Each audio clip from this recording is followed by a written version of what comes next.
Hello viewers, ఇంట్లోనే చాలా యమ్మీ and ఈజీగా పనీర్ ఫ్రైడ్ రైస్ ఎలా చేసుకోవాలో చూసేద్దామా.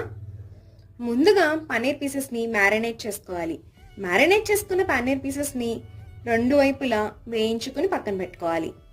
ఇప్పుడు ఫ్రైడ్ రైస్ కోసం తాలింపు దినుసులు అలాగే కరివేపాకు వేసుకుని వెజెస్ అన్నిటినీ ఒకసారి తర్వాత ఒకటి వేసుకుని చక్కగా వేయించుకోవాలి.